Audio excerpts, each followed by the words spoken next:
السلام علیکم ناظرین، آپ دیکھیں ہیں TNN اور میں ہوں آپ کا میزبان سید حذیفہ بخاری۔ ناظرین، پروگرام کے آغاز میں تھوڑا سا اس چینل کے حوالے سے آپ کو تعارف کرواتا جاؤں۔ اب ساہیوال ڈویژن میں یہ اپنی نوعیت کا پہلا ایسا ٹی وی چینل ہے کہ جو اس وقت سیٹلائٹ پہ بھی دیکھا جا سکتا ہے۔ میرے ساتھ آج موجود ہیں ایسے گیسٹ کہ جن کا تعارف میں تھوڑا سا کروانا چاہوں گا۔ اسلامی نظریاتی کونسل کے ممبر بھی ہیں اور پنجاب بورڈ، متحدہ علماء بورڈ، اس کے رکن بھی ہیں۔ میری مراد علامہ سید ضیاء اللہ شاہ بخاری، امیر متحدہ جمعیت اہل حدیث پاکستان۔ ان کی ایک اور جو کاوشیں ہیں، قرآن مجید فرقان حمید کی تفسیر بھی لکھ چکے ہیں،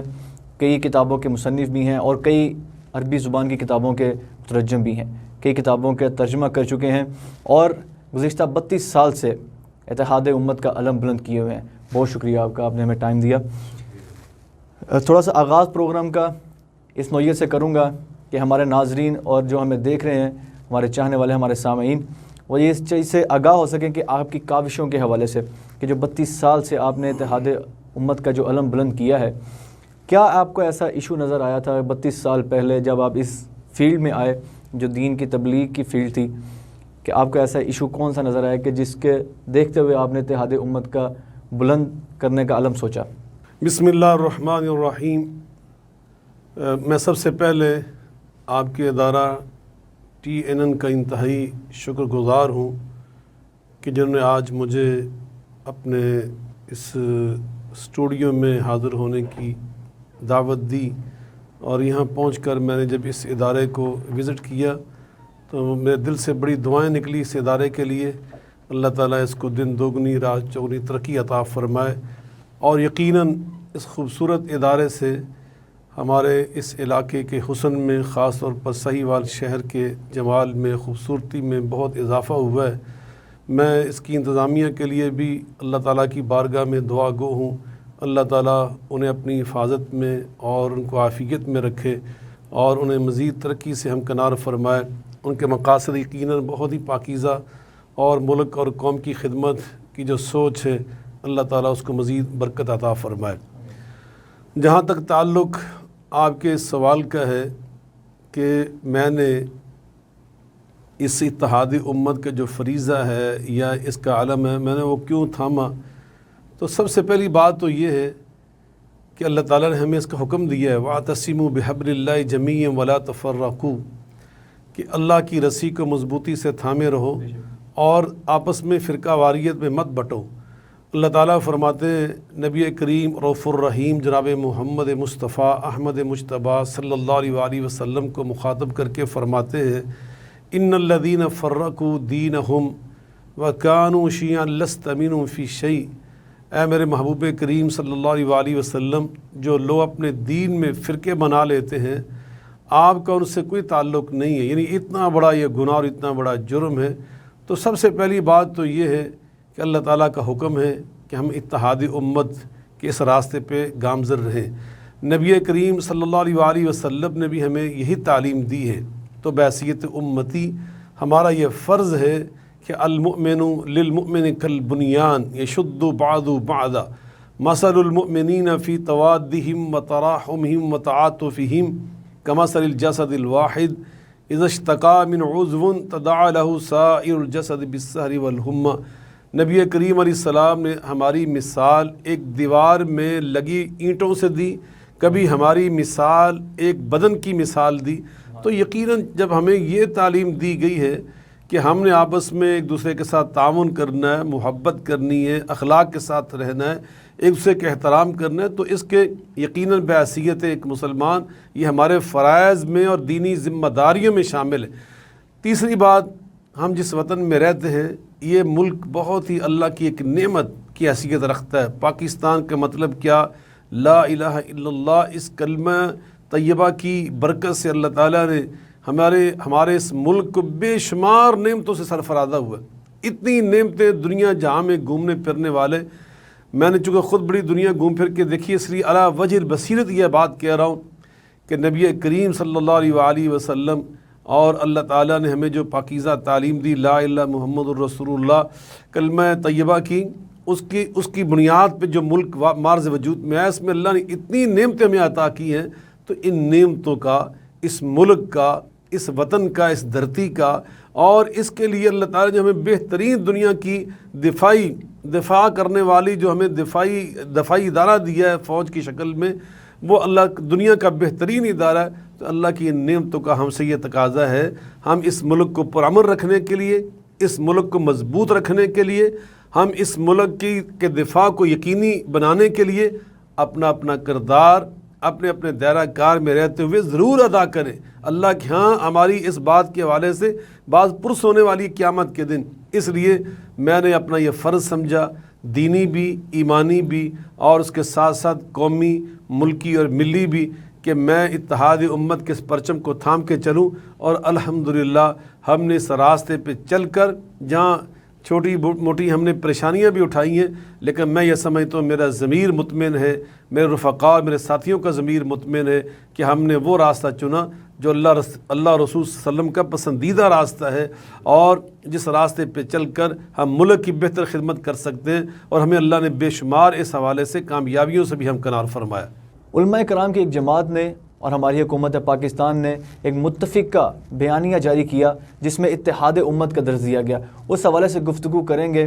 علامہ صاحب کے ساتھ کہ ہمارے ناظرین کو تھوڑا سا آگاہ کیجیے گا کہ اس متفقہ اعلامیہ میں کیا بنیادی نکات ہے کہ جس سے جو فرقہ واریت کی ایک فضا تھی اس کا دم گھونٹا گیا۔ علامہ صاحب۔ حذیفہ صاحب، میں یہ سمجھتا ہوں کہ گزشتہ چند سال پہلے وطن عزیز پاکستان کی جو ترقی، خوشحالی، بلائی اور خیر اللہ پاک نے اس ملک کو عطا کی ہے، ہمارا دشمن ہمیشہ اسے جیلس رہتا ہے، حسد کرتا رہتا ہے، اور ہمیں بعض اوقات باہمی انتشار میں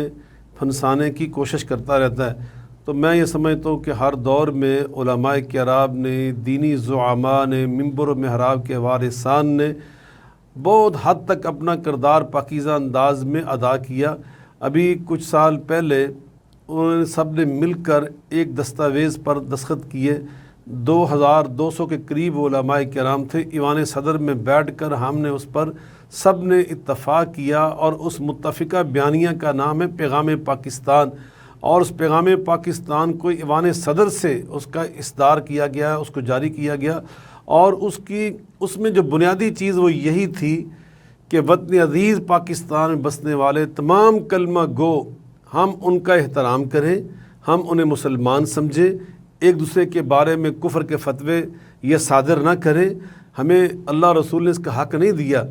لا نکفر احدا من اہل القبلہ، جو بھی اہل قبلہ ہیں ہم ان میں سے کسی کو کافر نہ گردانیں۔ تو یہ اس کا خلاصہ ہے، اور اس کے ساتھ ساتھ یہ بھی اس میں شامل تھا کہ پاکستان میں چونکہ صرف مسلمان ہی نہیں بستے، یہاں غیر مسلم بھی رہتے ہیں، کرسچن موجود ہیں، سکھ موجود ہیں، اس کے ساتھ ساتھ ہندو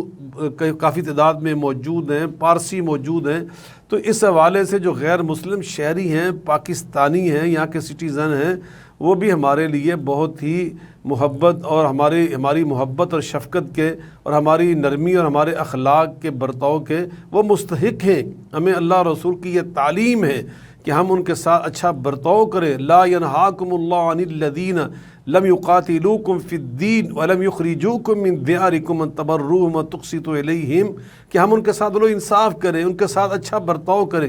اور پھر اس کے ساتھ ساتھ یہ بات بھی میں یہ واضح کرنا چاہتا ہوں کہ جو یہاں غیر مسلم آباد ہیں وہ ان کے ساتھ نرمی کرنا، یہ ہمارے بانی پاکستان قائد اعظم محمد علی جناح رحمہ اللہ تعالیٰ ان کی بھی بنیادی تعلیم تھی۔ انہوں نے فرمایا تھا اقلیتیں پاکستان میں ہمارے لیے مقدس امانت کی حیثیت رکھتی ہیں، جیسے امانت سنبھال کر رکھی جاتی، اسی طرح اقلیتوں کو ہم نے سنبھال کر محبت کے ساتھ پوری نگہداشت کے ساتھ رکھنا ہے۔ تو یقیناً پیغام پاکستان کا یہی خلاصہ تھا کہ پاکستان کو ہم نے مضبوط رکھنا ہے، اور ہم نے اپنے جو دفاعی ادارے ہیں، سیکورٹی کے ادارے ہیں، ہماری سلامتی کے ادارے ہیں، ہماری انتظامیہ ہیں، ہم نے ان کے ہاتھ مضبوط کرنے، انہیں کسی لحاظ سے بھی کمزور نہیں کرنا، تاکہ ہمارے معاشرے کے اندر وہ یکجہتی رہے، اور ہماری جو ہم آہنگی ہے فکری طور پر یہ مزید مستحکم ہو، اور ہم فکری انتشار سے محفوظ رہیں، اور داخلی انتشار سے ہمیں اللہ تعالیٰ محفوظ رکھے۔ کیا بات ہے، بڑی زبردست جو کاوش تھی اس حکومت پاکستان کی، وہ خراج تحسین کے قابل ہے، وہ لائق تحسین ہے، قابل تحسین ہے۔ اور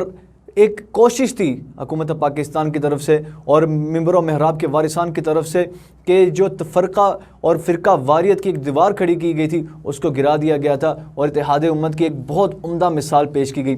اگلے سوال کی جانب بڑھیں گے۔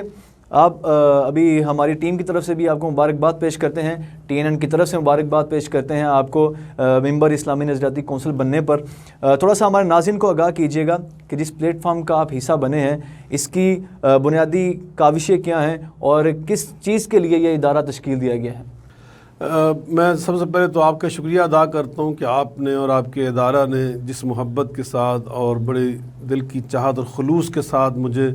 اسلامی نظریاتی کونسل حکومت پاکستان کا ممبر منتخب ہونے پر مبارکباد پیش کی ہے، اللہ کو جزائے خیر عطا فرمائے، خوش رکھے، ادارے کو اللہ تعالیٰ مزید ترقی عطا فرمائے۔ اسلامی نظریاتی کونسل حکومت پاکستان یہ پاکستان کا ایک آئینی ادارہ ہے۔ جیسے پاکستان میں قانون سازی کے لیے سینٹ اور ہماری قومی اسمبلی اور پھر اس کے ساتھ ساتھ صوبائی اسمبلیز ہیں، تو اسی طرح ان تمام قوانین پر نظر ثانی کرنا اور اس کو اسلامی تعلیمات کے ہم آہنگ کرنا، اس کے لیے اگر کوئی آئینی ادارہ ہے تو اس کا نام اسلامی نظریاتی کونسل حکومت پاکستان ہے۔ تو اس کے جو ممبران کی کل تعداد وہ 20 ہوتی ہے، جس میں علماء بھی ہوتے ہیں اور اس میں ٹیکنوکریٹ، اس میں یعنی جج حضرات وہ بھی شامل ہوتے ہیں، اور مختلف شعبہ جات جو شعبہ زندگی ہیں ان کے جو ماہرین ہیں ان کی بھی نمائندگی ہوتی ہے، اور ان 20 میں سے ایک ہمارے جو فاضل ممبر ہوتے ہیں وہ اس کے چیئرمین منتخب ہوتے ہیں۔ پچھلے ٹینور میں بھی اور اس ٹینور میں بھی ہمارے جو چیئرمین ہیں وہ بڑی فاضل شخصیت ہیں، پاکستان کی نامور علمی شخصیت، جو ان کا ایک لمبا تجربہ ہے مختلف یونیورسٹیز میں بطور چانسلر، وائس چانسلر، محترم جناب عزت مآب ڈاکٹر قبلہ ایاز صاحب دامت برکاتہم العالیہ، وہ الحمدللہ اس وقت بھی ہمارے اس ٹینور کے لیے بھی چیئرمین منتخب ہوئے۔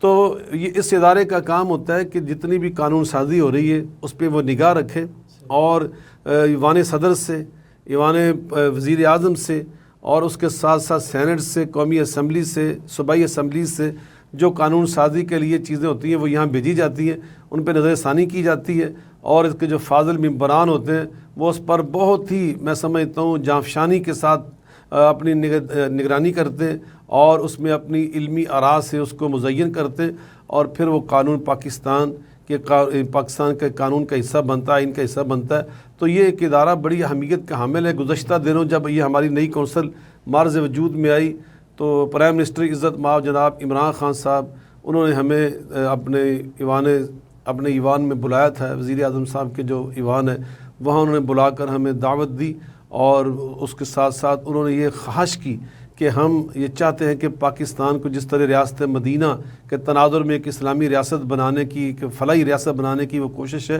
تو اس کے لیے جب ان کو قبلہ ایاز صاحب نے، ہمارے چیئرمین صاحب نے بتایا کہ الحمدللہ ہم نے اس کے لیے پوری جو دستاویز تیار کر لیے، تو الحمدللہ اس پہ بڑے خوش ہوئے۔ تو انشاءاللہ الرحمن اب میں ناظرین کرام کو یہ خوشخبری دینا چاہتا ہوں کہ انشاءاللہ اسلامی نظریاتی کونسل کی جو سفارشات ہیں اس کی روشنی میں انشاءاللہ وزیر اعظم نے یہ اظہار کیا اور اپنے اس موقف کا اعادہ فرمایا۔ انشاءاللہ ہم اس وطن عزیز کو اسلامی ریاست، فلاحی ریاست، مدینہ منورہ کی ریاست کے تناظر میں انشاءاللہ بنانے کی پوری کوشش کریں گے۔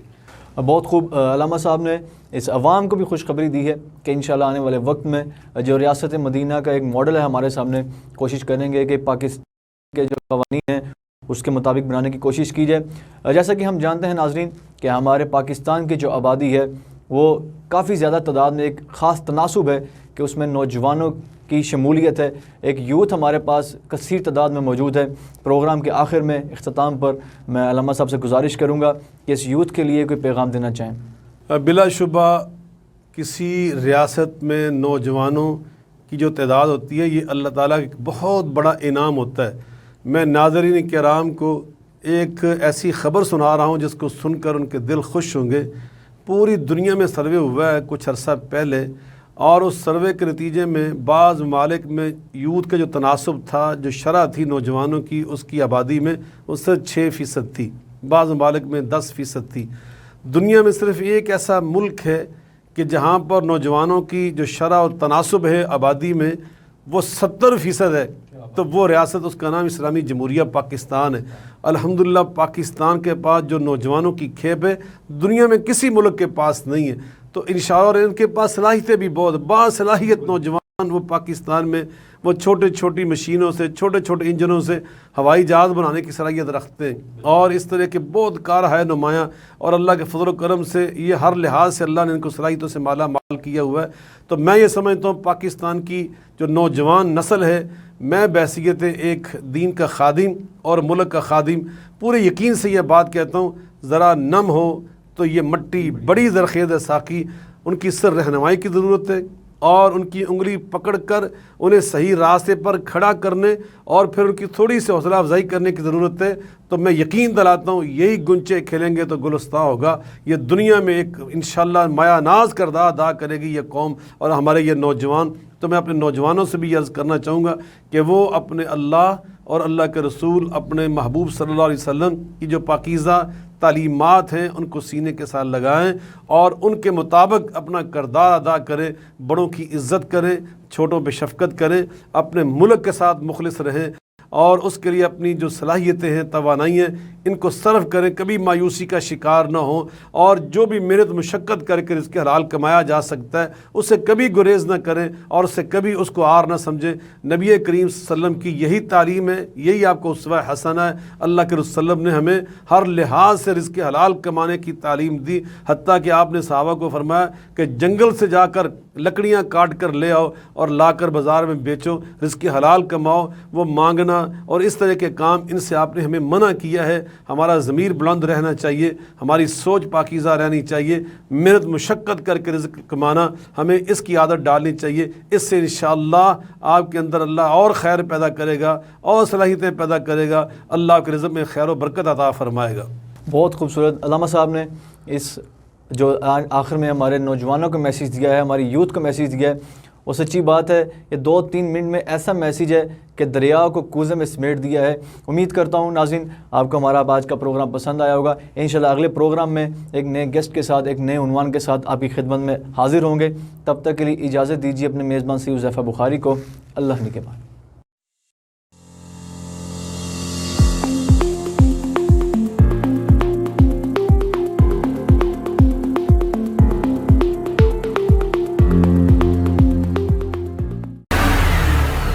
خواہشوں کو چھت دے کر یہ ڈالتے ہیں نئی ترقی کی، اور یہ ہے Tahir estates, steel monuments manufacturers, project marketing, town developer and builder. Tahir estates Sahiwal کا سب سے پہلا اور واحد انٹرنیشنل ISO سرٹیفائیڈ ادارہ اور چیمبر آف کامرس کی طرف سے بیسٹ اچیومنٹ ایوارڈ حاصل کر چکا ہے، جنہوں نے ساہیوال میں ریزیڈینشل اور کمرشل پراپرٹی میں مارکیٹنگ کو دی ایک نئی پہچان۔ ساہیوال میں کامیاب projects: Jeevan city, safari city Okara, Alrazzaq villas, Eden garden, Gulshan Zainab, Farid avenue, Alhamra block, Sahiwal Estates, and new project in Arifala Defense City Housing Scheme.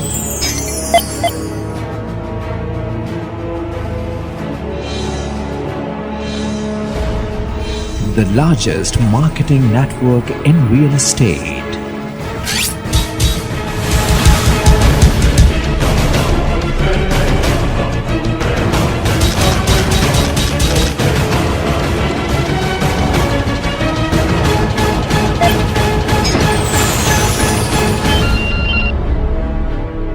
Tahir Estates, Commercial Plaza number 1, Jeevan City Phase 1, Main Mudhali Road, Sahiwal. UN number 923041103000.